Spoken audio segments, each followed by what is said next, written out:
Now, Ken, I think you're probably coming on near your 700th implementation. What sort of advice would you give somebody that if they're they're contemplating this, they're trying to prepare some stuff, they're just want to make sure they've got stuff in the right place? What advice would you give an organization or somebody looking to do an integration along these to prepare for this? In any kind of integration, the most important thing to know is what it is you actually want to accomplish. Some people get hung up on the tool that they're using instead of their end goal.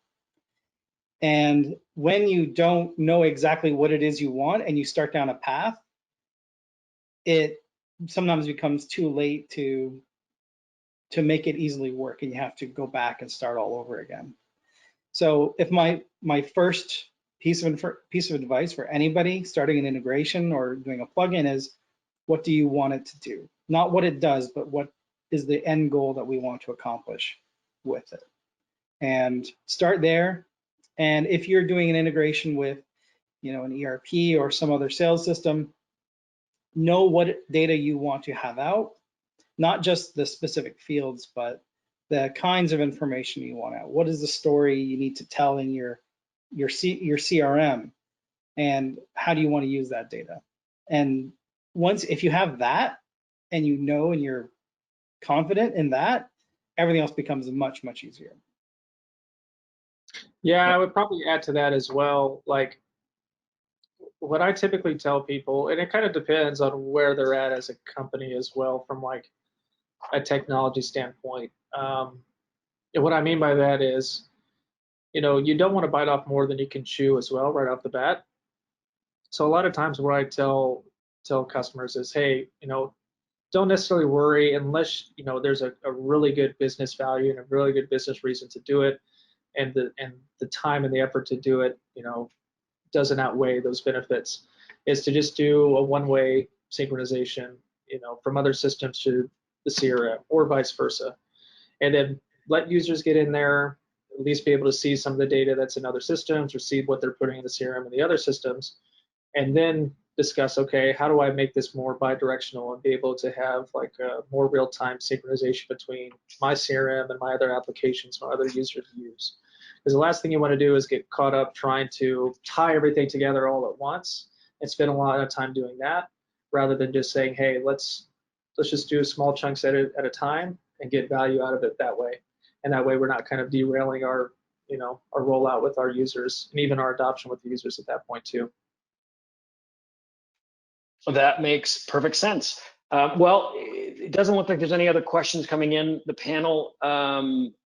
Any final thoughts, Ken or Chris? Anything you'd want to leave before we break this up?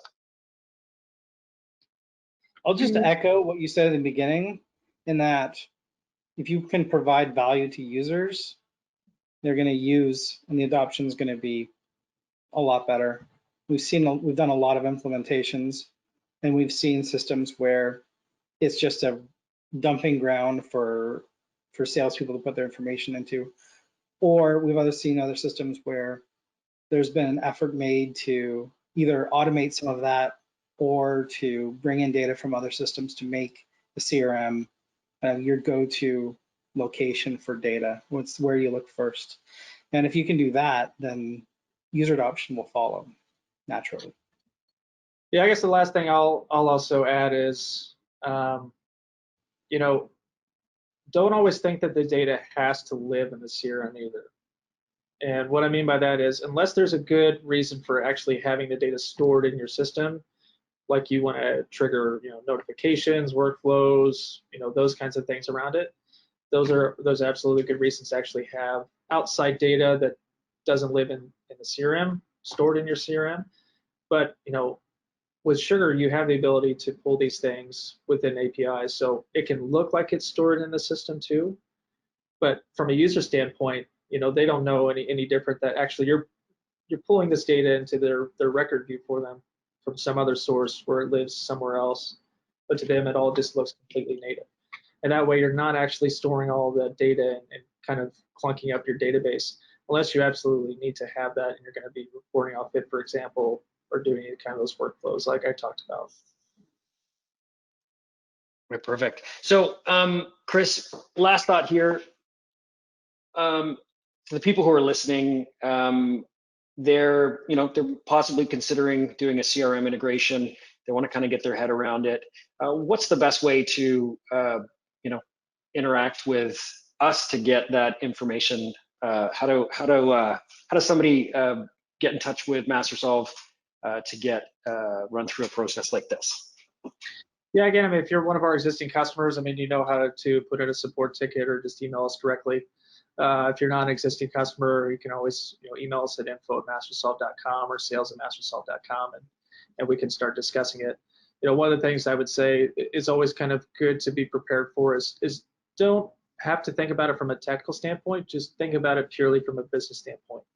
When I see customer ABC, I want to see these pieces of data. And just kind of understand from an end user experience what you actually want to be seeing and where that data is going to be